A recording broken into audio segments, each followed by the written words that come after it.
आदमी घर में कदम रखता ही है कि उसे एक चोर घर की तलाशी लेता हुआ दिखाई देता है। पकड़े जाने पर वो गंजा चोर तुरंत भागने लगता है। भले ही उसका वजन ज्यादा है, लेकिन वो काफी फुर्तीला है। वो भेष बदलने के लिए एक दुकान से जैकेट उठाता है ताकि पीछा करने वाले को चकमा दे सके। लेकिन जैसे ही वो बाजार से बाहर निकलता है, एक गाड़ी उसे कुचल देती है। पुलिस जांच के बाद इसे हिट एंड रन मान लेती है। एक दिन जॉनी अपने घर पर आराम कर रहा था, तभी दो जापानी गुंडे घुस आते हैं। वो चाकू की नोक पर जॉनी से उसके पिता का एक पार्सल मांगने लगते हैं। जॉनी के पिता वही थे जिनका एक्सीडेंट हुआ था, पर जॉनी को पार्सल के बारे में कुछ नहीं पता था। जब जॉनी ने मना किया तो वो भड़क गए। इससे पहले कि वो मारते, जॉनी ने उन पर हमला कर दिया। जॉनी बहुत अच्छी फाइटिंग करता है और उन्हें मजा चखा देता है। इस घटना से उसे लगा कि पिता की मौत कोई हादसा नहीं थी। अगले दिन जॉनी हवाई जाता है और पिता के अंतिम संस्कार में शामिल होता है। वो अपने सौतेले भाई को अपना शक बताता है, लेकिन जेम्स को लगता है कि उसका भाई हमेशा की तरह बस मुसीबतें खड़ी कर रहा है। उसने कहीं बाहर कोई पंगा लिया होगा, इसलिए वो जॉनी की बात पर भरोसा नहीं करता। जब जेम्स ने यकीन नहीं किया तो जॉनी अकेले ही जांच करने निकल पड़ता है। वो पिता के पुराने अपार्टमेंट में जाता है। वहाँ सारा सामान बिखरा पड़ा था, मतलब किसी ने तलाशी ली थी। जॉनी दूसरे कमरे का दरवाजा खोलता है तो वहाँ वही गंजा आदमी सामान खंगार रहा था। जॉनी उसका पीछा करता है। वो गंजा आदमी भारी जरूर है, लेकिन बहुत फुर्तीला है। वो पल भर में ऊपर से नीचे फिसल जाता है, पर उसका कॉन्फिडेंस धरा रह जाता है। जॉनी उसे पकड़ लेता है और एक मुक्के में ढेर कर देता है। अब चूंकि वो पिता के घर में मिला था तो जाहिर है उनसे कोई ना कोई वास्ता जरूर होगा। जॉनी उसे पूछताछ के लिए घर ले आता है। पता चलता है कि वो उसके पिता के लिए काम करता था और उनका रिश्ता बाप बेटे जैसा था। उसे भी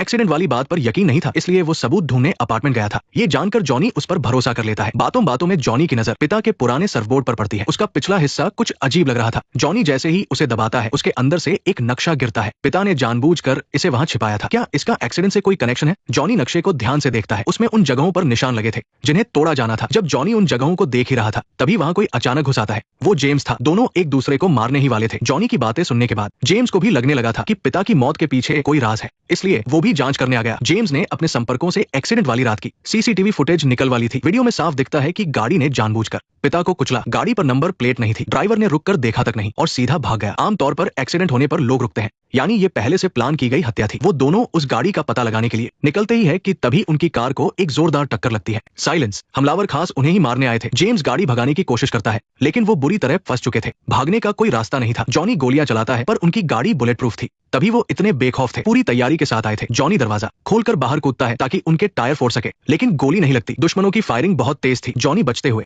जवाबी हमला करता है। कई राहगीर भी गोलीबारी की चपेट में आ जाते हैं। जेम्स भी मौका पाकर गाड़ी से बाहर निकलता है और कांच तोड़ने की कोशिश करता है, लेकिन बुलेट प्रूफ कांच इतना मजबूत था कि गोलियों का भी उस पर असर नहीं हो रहा था। तभी जॉनी जेम्स को कूदने का इशारा करता है और सीधा उनकी गाड़ी के पेट्रोल टैंक पर गोली मारता है। दोनों की जान बच जाती है, लेकिन उनकी कार गोलियों से छलनी हो चुकी थी। तुमने मेरी कार उड़ा दी, तुमने मेरी कार उड़ा दी। नहीं, मैंने उनकी कार उड़ाई, जिससे तुम्हारी कार उड़ गई। वो पुलिस को बताकर वहां से निकल जाते हैं। पता चलता है कि वो जापानी गैंग के लोग थे, लेकिन वो जॉनी के पीछे क्यों पड़े हैं? बाद में जॉनी की कजिन सिस्टर अपनी पहुंच का इस्तेमाल करके उस नक्शे की जानकारी निकालती है। नक्शे में जो निशान थे वो मार्कस नाम के एक बड़े रियल एस्टेट टाइकून के थे। वो बहुत ताकतवर आदमी है। पूरे हवाई में उसका बिजनेस फैला है। पिता का मार्कस से क्या रिश्ता था, ये जानने के लिए वो उससे मिलने का फैसला करते हैं। अगले दिन मार्कस की पार्टी में वो गंजे दोस्त की मदद से वेटर बनकर घुस जाते हैं, लेकिन जॉनी का हुलिया कहीं से भी वेटर जैसा नहीं लग रहा था। वो एक अमीर मेहमान से ड्रिंक लेकर पीता है, उसे बेकार बताकर वापस थूक देता है और फिर बड़े प्यार से वही गिलास दूसरे मेहमान को पकड़ा देता है। जॉनी की इन टपोरी हरकतों पर मार्कस की नजर पड़ जाती है। मार्कस अपने आदमियों को भेजकर उन्हें बुलवाता है। आखिरकार उस बड़े बिजनेसमैन से उनकी मुलाकात होती है। वो अपनी असली पहचान बता देते हैं। पहचान जानने के बाद मार्कस मानता है कि उसने उनके पिता के साथ काम किया था। क्योंकि उनके पिता जासूस थे, तो मार्कस ने उन्हें अपनी पत्नी पर नजर रखने के लिए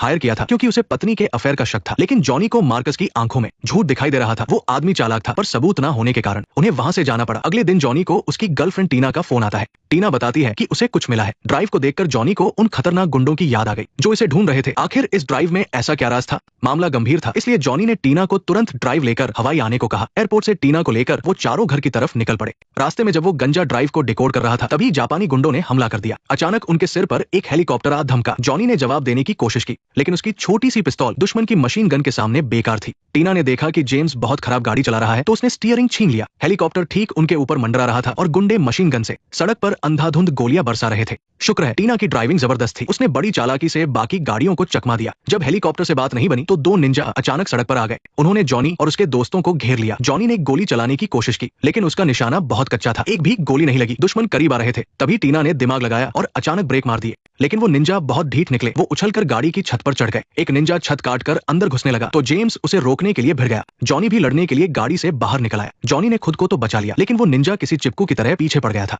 टीना ने गाड़ी को जोर से घुमाया, फिर भी वो निंजा नीचे नहीं गिरा। आखिरकार सड़क के किनारे लगी रेलिंग से टकराकर वो निंजा मारा गया और जो निंजा अंदर घुस गया था, जेम्स ने उसका हेलमेट तोड़कर उसे गाड़ी से फेंक दिया। अभी दो निंजा निपटा ही थे कि वो हेलीकॉप्टर फिर से पीछे लग गया। हवा में होने का उन्हें फायदा मिल रहा था और वो लगातार गोलियां बरसा रहे थे। जॉनी की सारी गोलियां खत्म हो गई, लेकिन हेलीकॉप्टर का कुछ नहीं बिगड़ा। तभी मौके का फायदा उठाकर जेम्स ने पायलट पर निशाना साधा। पायलट को गोली लगी और हेलीकॉप्टर सीधा सड़क की तरफ गिरने लगा। बुरी किस्मत से वो ठीक जॉनी की गाड़ी की तरफ आ रहा था। वो चारों बाल बाल बचे। अब वो जानना चाहते थे कि आखिर उस ड्राइव में ऐसा क्या है जिसके लिए ये गुंडे इतने पागल हुए जा रहे हैं। उन्होंने अपनी टूटी फूटी गाड़ी रोकी ताकि वो गंजा आराम से ड्राइव को डिकोड कर सके। थोड़ी देर में काम हो गया। उस ड्राइव में गवर्नर और एक बड़े बिल्डर मार्कस के काले कारनामों का सबूत था। जॉनी के पिता का एक्सीडेंट इसीलिए करवाया गया था क्योंकि उन्हें इस राज का पता चल गया था। गवर्नर और मार्कस मिलकर जमीन का घपला कर रहे थे। वो जापानी गुंडे दरअसल इन्हीं लोगों के लिए काम करते थे। सच्चाई जानने के बाद वो तुरंत घर लौटे, लेकिन वहाँ जेम्स की पत्नी गायब थी। जॉनी की कजिन का भी कोई अतापता नहीं था। जेम्स को अपने बच्चे एक कमरे में छिपे मिले। बेटे ने बताया कि वो जापानी गुंडे मम्मी और बुआ को उठाकर ले गए हैं। तभी जॉनी को मार्कस का मैसेज आया कि अगर अपने परिवार को जिंदा देखना चाहते हो तो वो ड्राइव उन्हें सौंप दे, वरना वो दोनों औरतों को मार डालेंगे। मार्कस ने धमकी तो दे दी। उसे लगा कि जॉनी डर जाएगा और ड्राइव दे देगा,